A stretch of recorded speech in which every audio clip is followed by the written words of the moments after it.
Armenia and Azerbaijan. It's really a great thrill for me. I love seeing good people get together, and that's what you have. You have two great leaders.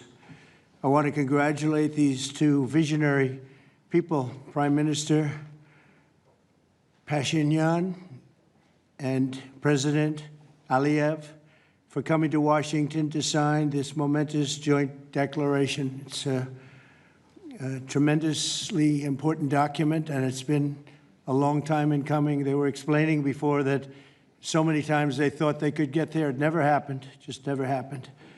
I also want to thank Secretary of State Marco Rubio, Special Envoy Steve Witkoff, and their teams at the State Department. And I see that we have Chris Wright outside and Senator Steve Daines sitting right here. Thank you, Chris. Thank you very much. And Steve, thank you very much. And we have some other wonderful dignitaries, including the dignitaries from your country. But they provided tremendous diplomatic assistance. And Marco, congratulations. It's a big thing. Keep going. He got many jobs. And then, of course, you would say Steve was quite influential. I call him Henry Kissinger, who doesn't leak. For more than 35 years, Armenia and Azerbaijan have fought a bitter conflict that resulted in tremendous suffering for both nations. They suffered gravely for so many years. Many tried to find a resolution, including the European Union. The Russians worked very hard on it, never happened. Sleepy Joe Biden tried, but you know what happened there. He tried for probably 12 minutes and didn't work out. And many other countries tried, and they were unsuccessful. But with this accord, we've finally succeeded in making peace, and we just left the Oval Office where we signed voluminous documents and very important elements to the agreement. The country of Armenia and Azerbaijan are committing to stop all fighting forever, open up commerce, travel, and diplomatic relations, and respect each other's sovereignty and territorial integrity, so importantly. And I just spent a lot of time with these two men. I think they're going to have a great relationship. You want to know the truth? They didn't see each other that much, but they probably will. I think they're going to have. I think you two are going to have a great relationship. I have no doubt. And if you don't, call me and I'll straighten it out. Okay. Very importantly, we have also resolved the key issue that foiled previous negotiations. This declaration establishes what they are calling a great honor for me. I didn't ask for this. The Trump route for international peace and prosperity, which is a special transit area that will allow Azerbaijan to get full access to its territory of Nakhchivan while fully respecting Armenia's sovereignty. So they're going to be able to really live and work together, and it's amazing. So that's a very important territory, I guess, very special territory to you, and now they work together. Armenia is also creating an exclusive partnership with the United States to develop this corridor, which could extend for up to 99 years. And then they promise in 99 years they'll extend it, right? You'll promise. But we anticipate significant infrastructure development by American companies. They're very anxious to go in to these two countries, and they're going to spend a lot of money, which will economically benefit all three of our nations. This is incredibly positive news for the future of the entire region, and it's a very important region, as you know. Additionally, the U.S. is signing a bilateral agreement with both countries to expand cooperation in energy, trade, and technology, including AI. And in terms of energy, Chris is here representing our country, and there's nobody better than Chris Wright. And Chris, I understand it's very fertile. It's a very fertile area. So I appreciate everything you've done. You've done amazingly well. We've got the gasoline prices coming way down from where they were. And it's really been something to watch. We are drilling like we haven't drilled in many years. I guess I could say ever before, and we just started. We're also lifting restrictions on defense cooperation between Azerbaijan and the United States of America. The president, that's a big deal. Is that important to you? I think so. That was pretty good. They're very happy about that. So am I. As president, my highest aspiration is to bring peace and stability to the world. Today's signing follows our success with India and Pakistan. They were going at it. They were going at it big, and they were great, two great leaders that came together just prior to what would have been a tremendous conflict, as you know, a nuclear conflict probably. Also the Congo and Rwanda. Now that was one which was going on for 31 years. You have them beat. 35 years you had them beat. But that was going on for 31 years, and we have it all done, and people are very happy. That was a rough one. It was nasty. 7 million people that they know of died. Also, just recently, Thailand and Cambodia, that was one that was just starting. That 2,000 people were dead on the border, but it was just starting. And I was talking to one of the two nations on trade, and I said, I'm not going to sign a trade deal if you guys are going to fight. And I got the other one. And again, great leadership, Thailand and Cambodia. And before it got started, beyond that first couple of days, we stopped the war. And they've had wars periodically, very much as you two have had long-term wars. And we got it stopped. And the two, again, I find in all cases, they're great leaders. If they didn't agree, I would say they're lousy leaders, to be honest with you. But they did agree. And so Thailand and Cambodia, Serbia and Kosovo, we got something stopped that was ready to start. We didn't like that one. We didn't like it at all. And we saved a lot of lives. And numerous others. In addition, as you know, we took out the nuclear capability of Iran. And to use a term that people tried to dispute without any knowledge, it was obliterated. That's been confirmed by the Atomic Energy Commissions, everybody, that's totally obliterated. They might try again, but they're going to have to try a new site because they are, and I want to just say our military, we have the greatest military in the world. We have the greatest equipment and military manufacturing anywhere in the world, nobody even close. And that sort of proved it. So getting rid of that threat from the Middle East was very big. And I think a lot of people are going to be joining right now the Abraham Accords.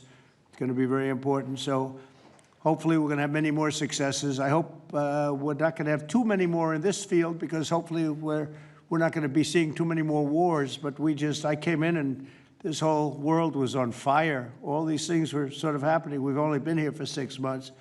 The world was on fire. We took care of just about every fire, and we're working on another one that you're reporting on very strongly with Russia, Ukraine, and we'll have some more information for you a little bit later. But I want to ask these two very special people. Again, I've gotten to know them. They're very special people, and I think they have the potential to have a great personal relationship, which is always good, but also a great just relationship. And if I might, may I ask you to say a few words, sir? Thank you very much, Mr. President. First of all, thank you for invitation. It's a big honor to be invited by the President of the United States for this historic event. Actually, we are writing a new history in a bilateral interstate relationship between the United States and Azerbaijan. We are starting the path towards a strategic partnership. The Charter on Strategic Partnership will be elaborated within several months, and that is a historic achievement for Azerbaijan, because to be in the format of strategic partnership with the greatest country of the world is a great opportunity and also a very big responsibility. And this strategic partnership format embraces so many important areas: mutual investment, trade, energy, connectivity, transit, AI, defense sales, counterterrorism. So all these areas where we had and hopefully will have very active cooperation in the future. So it opens a lot of opportunities for Azerbaijan to continue its path of development, to diversify its economy, to keep unemployment low as it is today, and to look to the future with great optimism.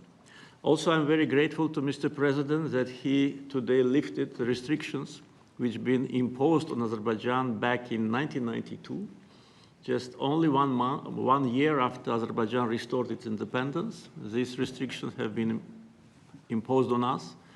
So after 33 years, these restrictions have been lifted just today. So really, it's a day which will be remembered by the people of Azerbaijan with a feeling of pride and gratitude to President Trump for his attitude to Azerbaijan, for his vision, for not only for our region. We were exchanging views today, and I said that within several months he managed to put an end to conflicts in Asia, in Africa, and now in Southern Caucasus. What we could not achieve for more than 30 years. We had to sacrifice lives. We had to fight two very bad wars with a lot of casualties. And if not for President Trump and his team, and our great friend, Mr. Witkov and his team, probably today, Armenia and Azerbaijan would have been again in this endless process of negotiations. So really, it's a historic day. We are today establishing peace in the Caucasus, which will open great opportunities, not only for our region. And as President Trump correctly mentioned, the Trump route for international peace and prosperity, which will create new connectivity lines, which will lift the walls, and which will create connectivity opportunities for so many countries, with investments, with prosperity, with stability. You know, Azerbaijan and Armenia, we became independent at the same time as a result of the collapse of the Soviet Union. But at that time already, we were at war. So we lost a lot of years just being preoccupied with wars and occupation and bloodshed. So today, historic day, also is because we bring peace. President Trump brings peace to Caucasus, and we're grateful for that. And I'm sure that Armenia and Azerbaijan will find courage and responsibility to reconcile, and also the people will reconcile. We will turn the page of standoff, confrontation, and bloodshed, and provide bright and safe future for our children. So I'm very happy because today we're writing the great new history. And once again, Mr. President, thank you for all what you are doing for us, for our region, and for the whole world. Thank you very much.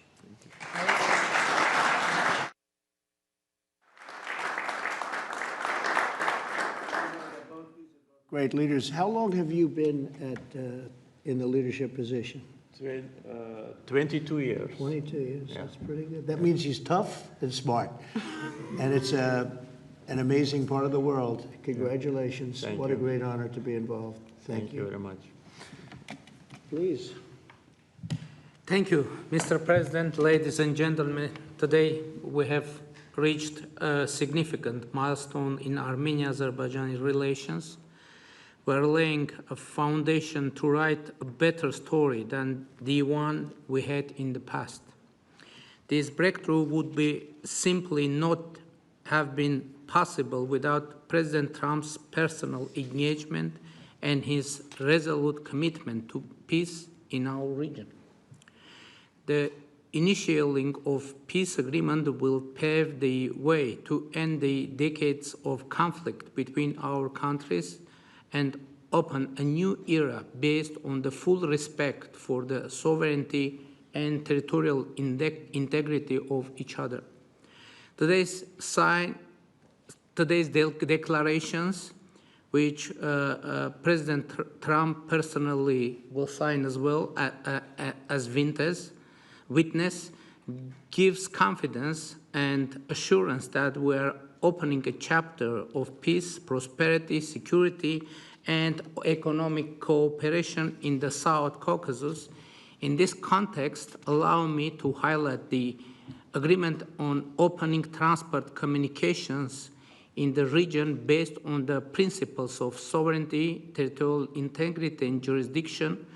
I'm particularly thrilled that together with the US, Armenia will work to bring to life the Trump Road for Peace and Prosperity, a connectivity project that will unlock the entire region. Trade will unlock strategic economic opportunities that will create long-term benefits. It will promote infrastructure investment, enhance regional connectivity, and strengthen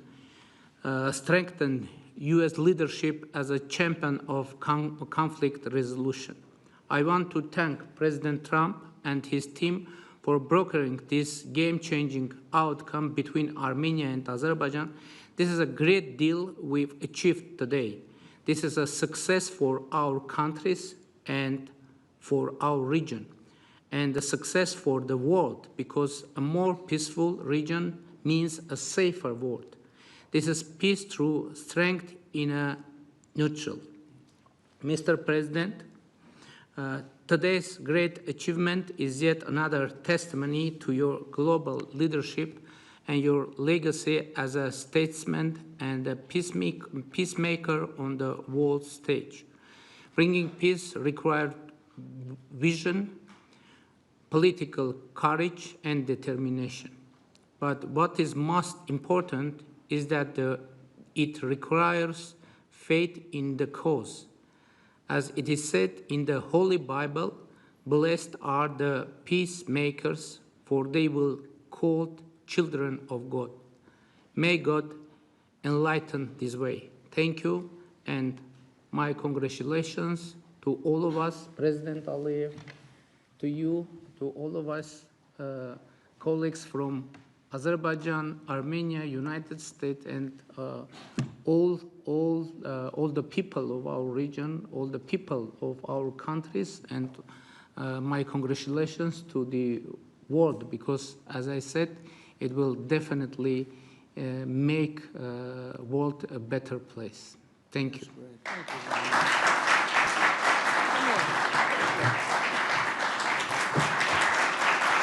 The President of the United States, the President of the Republic of Azerbaijan, and the Prime Minister of the Republic of Armenia will now sign the joint declaration on the outcomes of the Trump Route for International Peace and Prosperity Summit. That's really They will beautiful. sign 3 copies in English. The President of the United States signs as a witness to the President of the Republic of Azerbaijan and the Prime Minister of the Republic of Armenia, affirming their path to peace, stability, and prosperity. We kindly ask that all guests remain seated for the signing of the documents.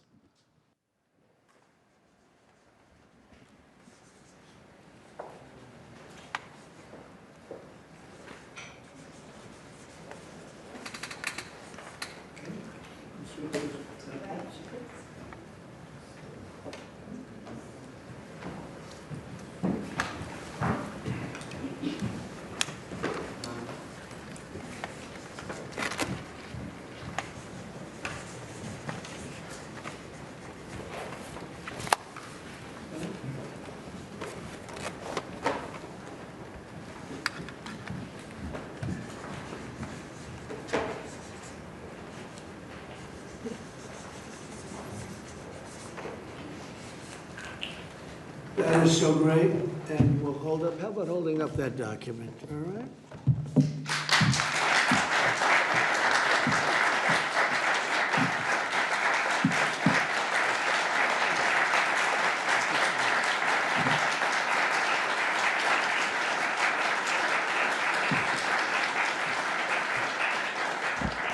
Well, thank you. This is really a big day, and we have some other big announcements, but I didn't want to make them because I don't want to do anything that could even, in a little way, overshadow what's taken place today. 35 years of death and hatred, and now it's going to be love and respect and success together.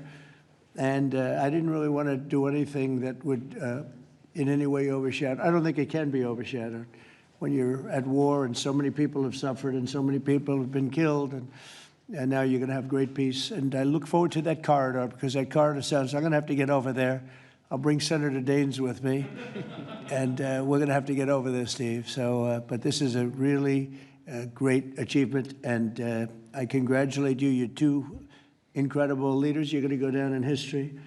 And I've read the whole thing about how long it took, and you thought you were there and people let you down, and sometimes you probably let people down, maybe. I don't know how it works, but that's the way it usually does. But this is something that is very, very special. So I don't want to get in the way of it at all, but we'll take a few questions, maybe at least slightly related, but we have some other things to announce later on in the day. Peter, please. Related, just because you mentioned the elusive peace in Ukraine. Who is holding up this Ukraine ceasefire summit? Is it Putin or is it Zelensky? Well, I think it's that one is, as you know, we've been working on a lot of these deals. We've closed every single one of them all throughout the world, and that's the last of them. And they're losing, Peter, about 6, maybe even 7,000 soldiers every single week. Russia, as you know, lost almost 25,000 over the last month and a half, and Ukraine lost just a small number, fewer. It's a lot of people are dying, and I think we're getting very close. And we're going to be announcing later on. We're going to have a meeting with Russia. We'll start off with Russia, and we'll announce a location. I think the location will be a very popular one for a lot of reasons. But we'll be announcing that a little bit later. I just don't want to do it now because of the importance of what we just did. And I completely understand that. Just a follow-up. Are you surprised that Zelensky hasn't figured out by now, in years of war, how to deal with you and to deal with Putin without needing permission to make concessions from his parliament or from a national referendum? Well, he's going out and getting what he needs. You know, he's not authorized to do certain things. I said, well, you're going to have to get it fast because, you know, we're getting very close to a deal. And he's doing that, and he's working with the European nations, and they're terrific people, terrific leaders, NATO. And as you know, I became very friendly with them. They agreed to go from 2% to 5%, 2% that they didn't pay to 5% that they've already paid. It's trillions of dollars. So, you know, we're working together very closely. But no, in all fairness to President Zelensky, he's getting everything he needs to assuming we get something done. But I'll be meeting very shortly with President Putin. It would have been sooner, but I guess there's security arrangements that, unfortunately, people have to make. Otherwise, I'd do it much quicker. He would too. He'd like to meet as soon as possible. I agree with it. But we'll be announcing that very shortly, okay? And location. Yeah, please. Mr. President, with this meeting with Putin, is this Russia's last chance to achieve peace? And do you expect Ukraine to make any type of territorial concession? Yeah, I don't like using the term last chance. Look, it's, you know, look, this is two very, very smart people. They've been going at it and their predecessors also very smart. They've been going at it for 35 years. It's tough. And, you know, when those guns start going off, it's awfully tough to get them to stop. It really does. It's a war that should have never happened. It would have never happened if I were president. There was no reason for it. So many people are killed, so much cultural destruction. You look at those magnificent towers, the most beautiful in the world. You know, the spires were considered the most beautiful in the world. They're all in a million pieces laying on the ground, all obliterated, knocked into a million pieces. So sad. But millions of people have died. And very, very much set in their ways. A lot of people were set in their ways, but I think we're getting close. I mean, this was not my war. This was Biden's war. But the European Union has been great. As you know, they're purchasing equipment from us. They have a lot of money, and they're spending a lot of money on buying equipment. We're not spending money, but we are supplying them equipment. They're paying for it. And I think, you know, that a lot of things happened recently that would make this go forward. I'm not going to mention anything having to do with India, but maybe that had an impact. But what really had an impact was NATO has stepped up in terms of their spending on buying military equipment. You know, we're in for probably through Biden and his people, $350 billion. $350 billion. When they hear these numbers, you're saying that's a lot of money. $350 billion the United States has spent on that. It should have spent nothing because it should have never happened. It would have never happened. And Europe is in for over $100 billion, which is, it should be the opposite if we were in for anything, but it should be the opposite. And I will say that Europe wants to see peace. The European leaders want to see peace. President Putin, I believe, wants to see peace, and Zelensky wants to see peace. Now, President Zelensky has to get all of his everything he needs because he's going to have to get ready to sign something, and I think he is working hard to get that done. Will Zelensky have to give up territory, Mr. President? Well, you're looking at territory that's been fought over for 3.5 years with, a lot of Russians have died, a lot of Ukrainians have died. So we're looking at that, but we're actually looking to get some back and some swapping. It's complicated. It's actually nothing easy. It's very complicated, but we're going to get some back. We're going to get some switched. There'll be some swapping of territories to the betterment of both. And but we'll be talking about that either later or tomorrow or whatever. Yeah, please. Say it. If I could ask a question of your guests and also of you. Yeah. Of the guests, will the Armenians from Nagorno-Karabakh be allowed to return? And also, do you have any thoughts on the talk about President Trump winning the Nobel Peace Prize? And for President Trump, you're working on resolving 2 other major conflicts. In Gaza, you've spoke of resettling the Gazans. The country of Somaliland has expressed potential interest if you were to diplomatically recognize their independence.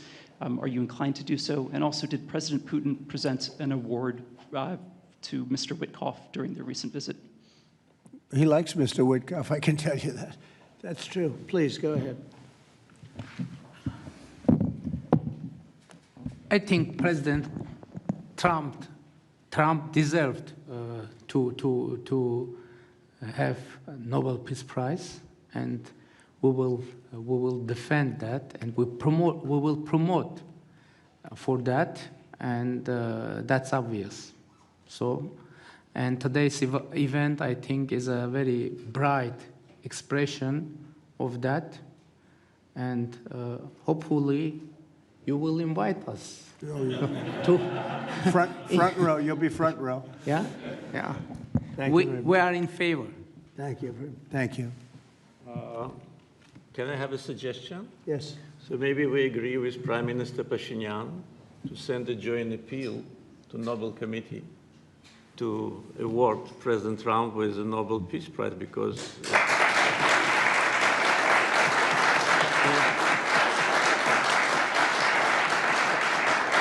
from the leaders of the countries which were at war for more than 3 decades, having this historic signature here, it really means a lot. This is tangible result of President Trump's leadership, and no one could have achieved that. There have been many presidents here since beginning of 90s, and the so-called Minsk process, which, by the way, today we put an end to with my Armenian colleague, started in 1992. So negotiation under the auspices of OSCE continued for more than 3 decades without any result. So who, if not President Trump, deserves the Nobel Peace Prize? I don't want to go into the history of some very strange decisions of the Nobel Peace Committee to award the prize for someone who didn't do anything at all. But President Trump, in 6 months, did miracle. So I think that my Armenian colleague will support it, and judging by the reaction of the audience, I think as soon as we come back, we will agree to issue a joint letter. And hopefully, and I also join when President is awarded, we hope that he will invite us to the ceremony. You certainly will be. Thank you very much. Do we have draft to sign now? Well, we'll see what happens. We already like to sign. Thank you very much. It's very nice. We're looking into that right now. Good question, actually, and another complex one, as you know, but we're working on that right now, Somaliland. Thank you so much. I wanted to ask you, have you spoken to Russian President Putin yet? And would you go to Russia or Ukraine? And what exactly would you say to him? We'll be announcing a location in maybe a little while, and I think you'll be very happy. We'll see what happens, right? All we can do is do our best. We've been working on this one for a long time. This is a very complicated one also. This was extremely complicated, but we made it less complicated, and we had 2 very brilliant people on my right and my left. They understood what was at stake. I think if it didn't get done now, it might have never gotten done. So this is the same, very similar with Ukraine. It became more and more complicated as time went on. It was simple at the beginning. It wasn't going to happen. But it became more and more complicated. But I think we're getting close. Yes, ma'am. Yes, go ahead, please. Could the location for the summit be Italy? Location, Oh. Italy. I will give it to you very soon. Honestly, I don't want to do anything. These guys, I don't want to do anything where that's like, because this is a bigger story than a location. A location's good. I'm a real estate person. I know about a location. But there's nothing to compete with this in terms of what we're doing today. It's just such a great achievement for these two. Really, they'll go down as great leaders for what they did. I put them together, but what they have been able, and I don't want to do anything. So we'll talk about it later. Today, we'll give you a location today. And what about the war on the cartels, too? You were talking about sending military forces to fight against the drug cartels in Latin America. Do you think it's worth sending our forces, our U.S. forces there to take this on? Cartels where? Central Latin America. Well, Latin America's got a lot of cartels. They've got a lot of drugs flowing. So, we want to protect our country. We have to protect our country. We haven't been doing it for 4 years. And we love this country like they love their countries. We have to protect our country. So, we're playing a tough game, but we'll have more to say about that soon. Yes, ma'am. Mr. President, I'm Musala from Azerbaijan News Agency Report. So we are grateful to be here. Today you host a truly historic meeting. As a person who values diplomacy and global interaction, do you consider the possibility to visiting Azerbaijan? Actually, you mentioned Azerbaijan and Armenia after this meeting.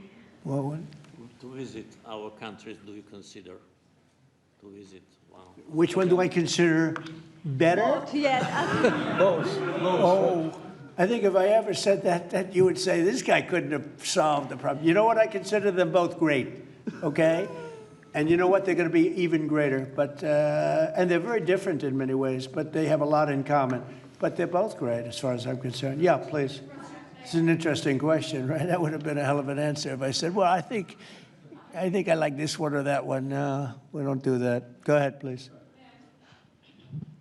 Mr. President, first of all, thank you for bringing peace to South Caucasus, something that no one has been able to achieve in 35 years. Thank you. That's number one. We also noticed that you think highly of the commitments that the sides have taken on and assumed. However, considering the long history of conflict and the fact that this is not a legally binding document, will there be consequences if at some point one of the sides takes a step back? I don't think it's going to happen. I think it's going to be very good. And I told them, I gave them a personal commitment. If there's, there's always little problems here and there, right? The big ones have been solved. These are the giant ones have been solved. But if there's conflict, they both know they're going to call me and we're going to get it straightened out. They're not going to have a problem. Where are you from? Armenia. Okay, good. Very good. I was wondering. It was a very unusual question. But it's not unusual considering you're from Armenia. If there's a problem, we will get it worked out. I told them both, don't let the problem last. We get it early and we'll get it solved. Good reporter you have over there. Okay? Can I add? Please. Can I add? Yeah.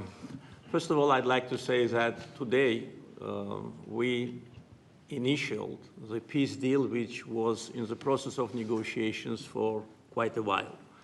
The fact that it is initialed here, in the capital #1 of the world, in the office #1 of the world, and in front of the great President of the United States, means that there should be no doubts and no suspicions that any of the sides would step back. If any of us, Prime Minister Pashinyan or myself, had in mind to step back, we wouldn't have come here.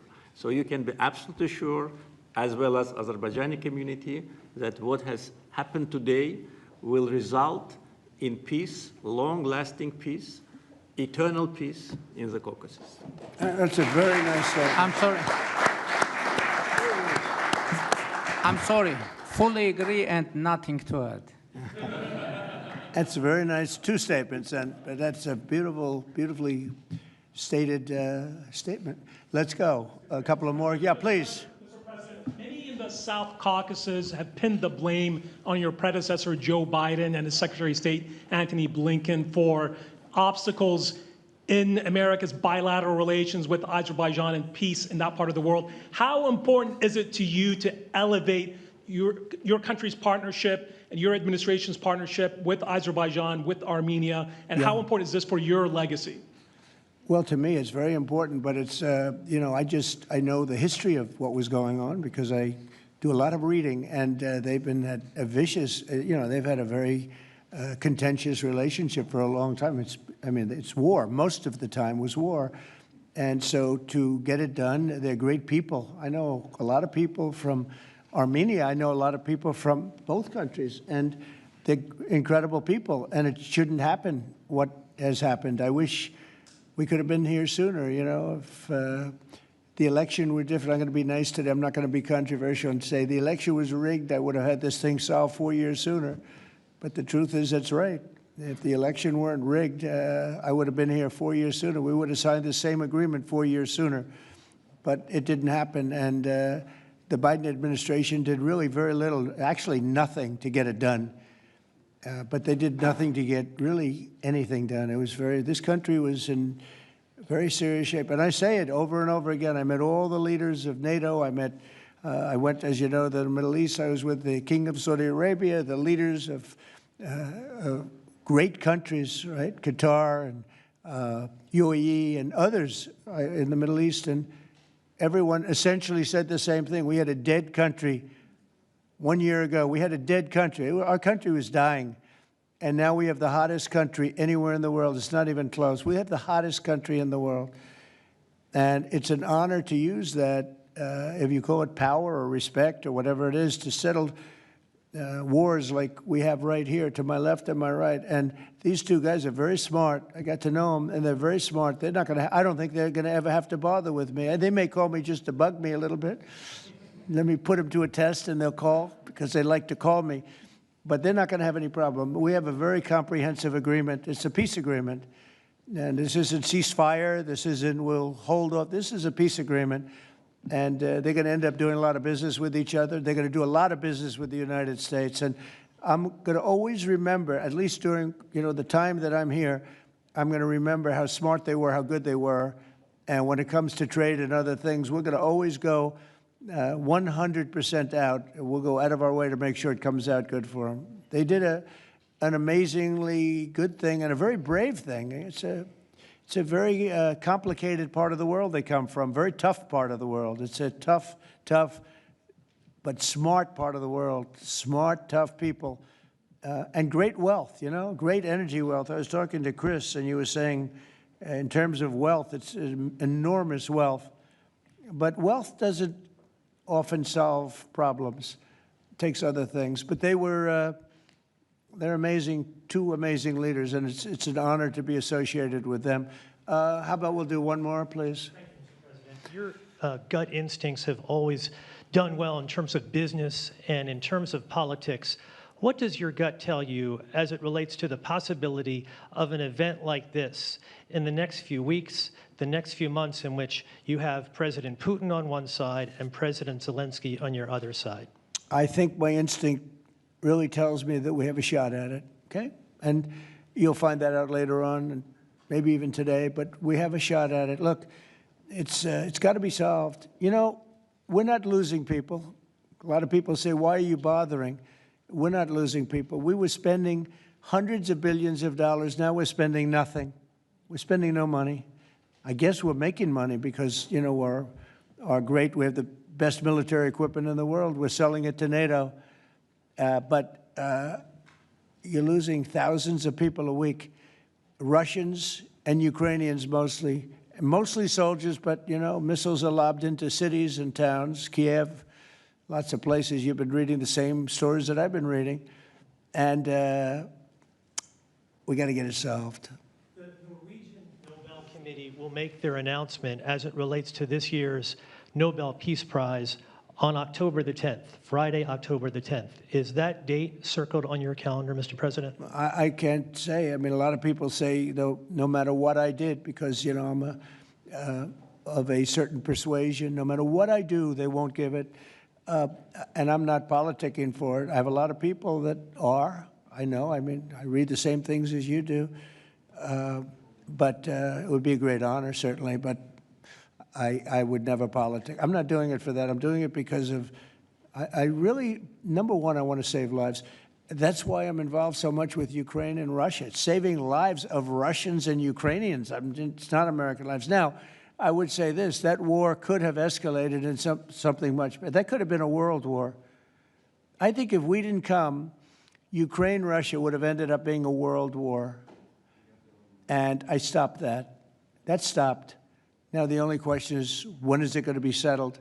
And it could be very soon, but when is it going to be? But that would have been a world war. If I didn't come along with a very talented group of people sitting largely right here, but there are others not in the room that are very talented, I think Russia, Ukraine would have had a very, very high degree, I think even probably would have ended up being in a world war. I don't think people talk about that now because they don't see it anymore, but we've brought it down a long way. But that was getting to a point. When I first came in, I said, wow, this thing is really bad. And it could have escalated to a level that you people would have been very unhappy with. Yeah. Your predecessor, Mr. President, President Ronald Reagan, had a phrase as it relates to dealing with the then Soviet Union and also Mikhail Gorbachev. The phrase was trust but verify. Do you subscribe to that same view as it relates to Mr. Putin and Russia? Well, I do, relating to everybody. I mean, not just President Putin, but also people and leaders that I deal with. Look, I'm dealing with trade. And some of the worst deals we made, some of the worst trade deals we have, I talk about friend and foe, right? Friend and foe, two interesting words. Some of our worst trade deals were not with the foe, they were with the friends. Our friends were just killing us on trade. Not anymore, not anymore. We're taking in trillions of dollars, and we're respected. And we're settling, through trade, even a little bit here, less here than on some, but through trade, I got things settled.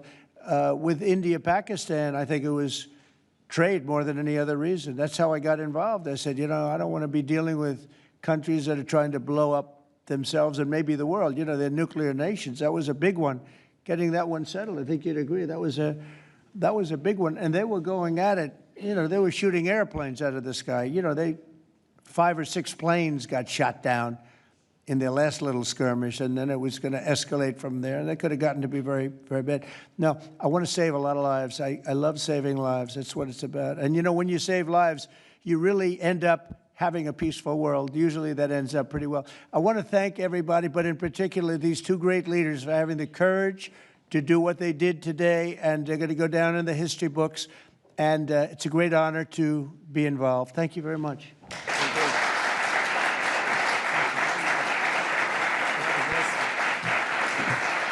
Thank you. Thank you. Ladies and gentlemen, please remain in your seats until the leaders have departed the room. Thank you.